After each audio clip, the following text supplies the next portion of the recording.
Welcome to Candid Conversation number 81. Today we're going to talk about how greedy your flesh is. Your flesh will do whatever it can get away with. And it will... The thing about your flesh is it's just not... Your flesh doesn't just say, okay, let's go rob a bank, let's go shoot up drugs, let's go rape somebody. It doesn't do that. It's got to... Because you've got your conscience, and your conscience says, oh no, you can't do those things. So what your flesh does is it will seek to do its wickedness by making you think that it's doing good. And Jeremiah 17:9 says, the heart is deceitful above all things and desperately wicked. Who can know it? So your flesh is wicked. It's not just wicked, it's desperately wicked, such that it will resort to appearing to do good things in order to do its wickedness. That's how desperate it is. So that's why I say it's not just going to say, let's go rob a bank, but it's going to do something wicked, but with the appearance of good. It says the heart is deceitful above all things. So it has great deceit, deceiving you into thinking you're doing good. And I think a great example of that, what's going on today, is in the sexual arena. What we have is that you have these, the gays and lesbians, that is becoming more and more popular. Before, you know, that was against society. They didn't allow that. But now, it's become more accepted. They allow gay marriages, and gay couples are suddenly okay. Well, one thing that the heart is being deceptive about right now is it is pushing the gay agenda through prosecuting people or for making people look bad for heterosexual sins. What I mean by that is that started with Hollywood and directors or writers or whoever it was, that it came out that they were making sexual advances on women and doing things to the women there that they didn't approve of, or maybe they didn't say anything because they wanted the job, and that was just all part of getting the job. I don't know all the details, but that came out in Hollywood. And then you've seen things like government officials now, senators and congressmen and governors. So it's not just in Hollywood. Now, this morning there was news about some CEO of some company resigning for inappropriate behavior toward women. Now, you know, and I'm not, you know, those types of things should be dealt with seriously. I'm not saying you shouldn't deal with them. But what I'm saying is that, isn't it funny how this is happening all of a sudden? I mean, I'm sure this stuff has been going on. If there's you're finding about all kinds of things with these sexual allegations with men doing things with women they shouldn't be doing. It's from Hollywood, it's from government, it's from big business. Basically, all men with money and power, it's now coming out that they're taking advantage of women, using their position to get things from them they shouldn't be doing. They're living in sin. And my point is that I bet you that's been happening a long time. But all of a sudden it's coming out. And the reason it's coming out is that principle. The heart is deceitful above all things and desperately wicked. And when the flesh gets its way, It doesn't just want a little bit, it wants everything. The flesh will do, as I said earlier, whatever it can get away with. Ephesians 4:19 talks about the Gentiles who are past filling and they have lascivious behavior. It says they work all uncleanness with greediness. So not only does the flesh want to be unclean, but it is greedy. It wants more and more. It can never get enough. And what's going on in society today is that first you had, God condemns homosexuality in Scripture as a sin. And because of that, because we've had a God-fearing society for most of the United States' existence, homosexuality was illegal. Well, now it's accepted. I've heard about people in Hollywood who they were not gay, but they learned that if they pretended to be gay, they would do well in Hollywood. Price is Right, game shows now want to show more gay people. So you're more likely to get called down as a contestant on The Price is Right if you're there, if you say that you're there with your gay lover as opposed to coming with your wife.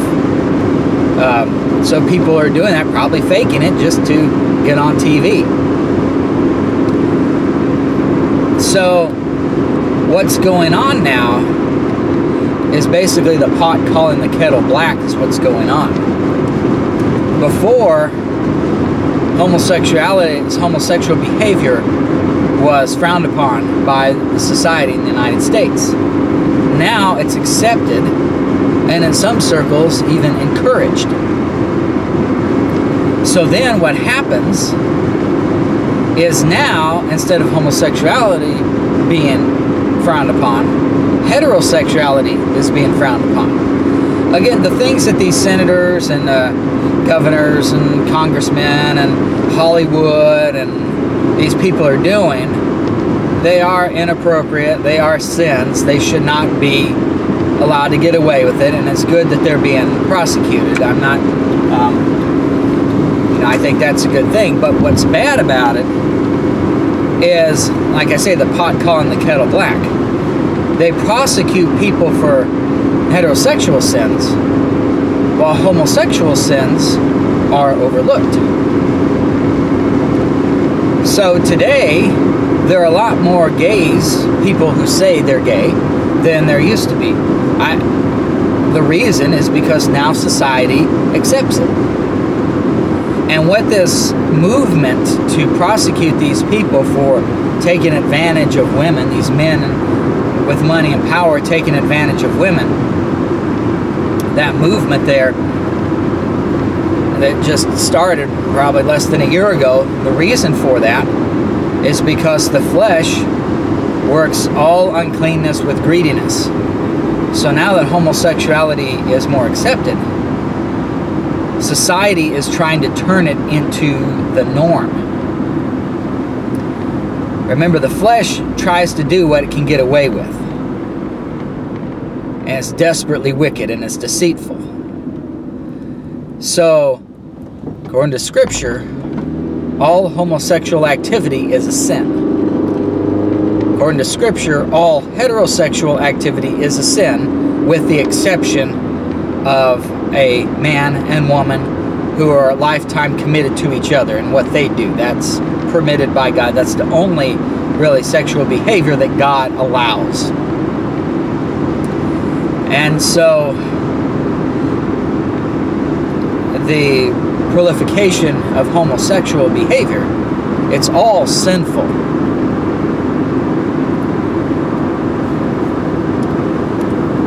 And since the flesh has gotten that upper hand now, what the flesh does, it works all uncleanness with greediness.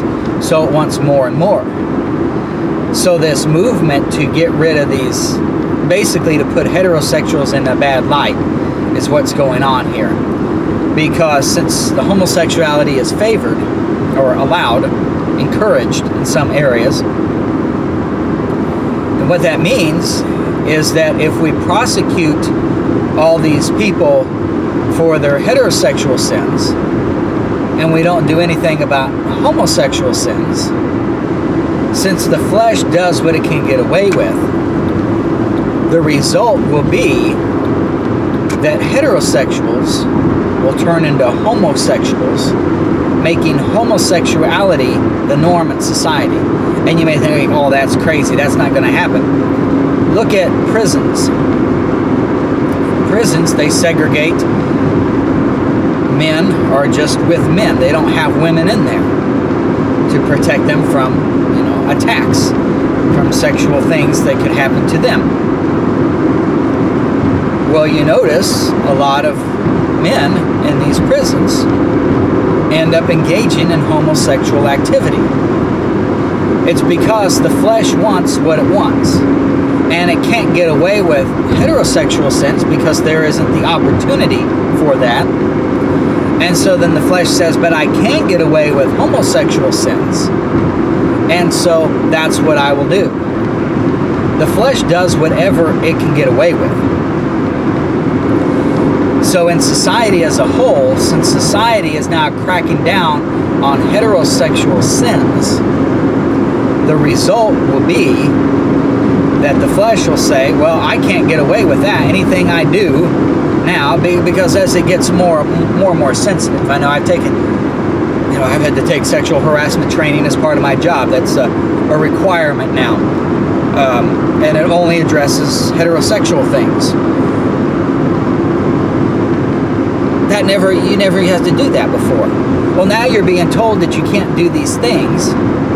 Then you see more and more people being prosecuted for it, and they lose their jobs, they lose their connections and all this because of what they're doing. Well, then the flesh says there's consequences for heterosexual sins, but there is no consequences for homosexual sins. Therefore, I will do the homosexual sins. And so the result, you look at this and say, oh, the society is doing good. Well, what it's doing is it's becoming more homosexual. And the fact is, then by prosecuting the heterosexual sins, then what they're doing is they're allowing the homosexual sins to run wild, basically. Before, we didn't prosecute the heterosexual sins, and so people did those things. Now we start prosecuting all of a sudden, we find they're all out in society everywhere. Well, that's because you allow them. Adultery and premarital sex and all that isn't frowned upon as much anymore as it used to be. But now they're starting to prosecute people. So now the definition the definition before, 100 years ago, let's say in American society, was one man and one woman being married. That was the only thing that was okay. Then you get to the 1950s and it's free love. Now, anything between two consenting adults, one man and one woman, is seen as okay. Now we get to where we are today, and any sexual activity between any two people, two men or two women, are allowed as long as they're consenting. So then what they do is now they start cracking down on the consenting part between heterosexual partners and saying, well, because there is no consent, then that's a sin, which frees up homosexual activity. And there is a lot less likelihood for there to be a conflict in the homosexual arena, because men think like men and women think like women. Women and men, God made them to think differently. And a great danger of a homosexual society, and the reason that Sodom and Gomorrah are destroyed, is because great evil will result from such a society. Romans 1 talks about the downward spiral of sin. The first thing man does is they reject God as God, so then they end up thinking the opposite sex is God, and they follow that. Then they reject the opposite sex as God, and then they think the same sex is God. That's the homosexuality. That's where we are now in society. And then the next step, the final step, is where man rejects that, and man just thinks of himself as God. And that's where we're headed to right now. And when you get to that point, there's nothing but sin going on, because man does whatever is right in his own eyes. And that's what happened in the days of Noah. And that's why God destroyed the world. Every man did what was right in his own eyes. God says that as it was in the days of Noah, so shall also the coming of the Son of Man be. Now, I recognize that's Jesus' second coming in Israel's program. It doesn't mean the rapture of the church. However, Jesus' second coming happens pretty quickly after the rapture. Maybe, I don't know, 10 years after, maybe, something like that. Probably not much longer, maybe a little less than that.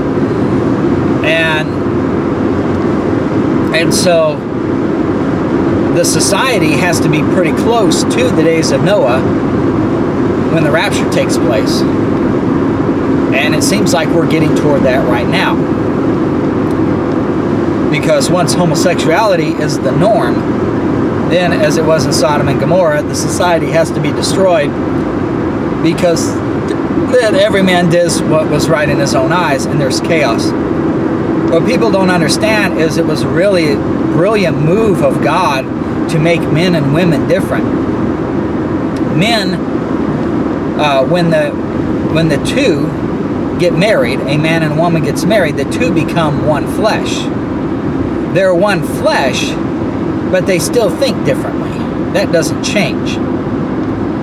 But what ends up happening is, when they're one flesh, the woman tries to control the man, because now they're one. I mean, before, the woman controls her own self before she's married. And then when she's married, she recognizes that now her husband is really part of her. It's just the same as her flesh, because the two has become one. So then, naturally, since she tried to control her own flesh before, and now she's married, she tries to control the man's flesh. And that's just a natural process. The thing about men, the way God made men, is that their sin is more easily recognized. They're based upon the looks, the outward appearance. They just go after that. It's easy to see that they're in sin. Women, their sin is more subtle. They still sin. It's just harder to pick up on. And so, since they sin in different ways, and the man's sin is more easily recognized, then you see, and the women try to control the men because they're one flesh now.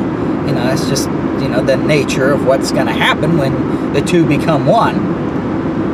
Then the woman tries to stop the man's sin. So what that does then is it puts sin at bay. It puts a check upon sin. And then God made men to be the spiritual leaders. And I recognize they don't do that usually, but that's what they're supposed to do. The women look to the men, the wife will look to the husband for what we should do. And as long as the man is willing to take that leadership role, then she'll fall in line with what he does, provided it's not, a big sinful thing. Or at least it doesn't appear to be sin in her eyes. And so if a man takes the spiritual leadership, then he will teach the woman sound doctrine. Now, yeah, I recognize this doesn't happen that often, but this is God's design. So if the man takes that role, then he teaches the sound doctrine. The man's philosophy is do as I say, not as I do, because the man, although he knows the sound doctrine, it's one thing to know what's right. It's another thing to actually do it.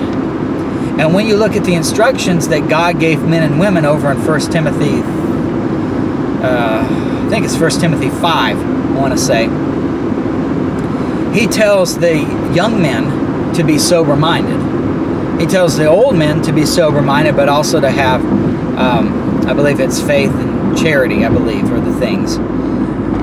But when you look at the women, he tells them to do all these stuff, to love their their own husbands, to be discreet, and it's just a long list of things they're supposed to do. Well, that's because if in a normal God-fearing relationship, if the man is a spiritual leader, he learns the sound doctrine. He teaches it to the woman. Now, the man is supposed to do the sound doctrine as well, but he's not as good at doing that as the woman is. The woman is good because God made her to be subject to her husband. She's good at following what her husband tells her to do, provided, you know, she's okay with that. So, you know, in the perfect situation, if the man is a spiritual leader and learns the sound doctrine and teaches it to his wife, then his wife will obey the sound doctrine, not live in sin. And then the wife, at the same time, because men's sins are more overt or easily seen, then she will keep her husband's sin in check. And that way, you don't have either one of them sinning. Or it's a lot. It's subdued a lot.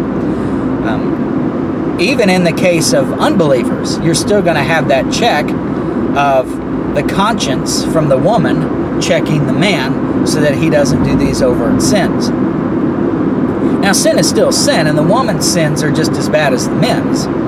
But the men's sins are the ones that damage society. That's why there's a lot more men in prison than there are women.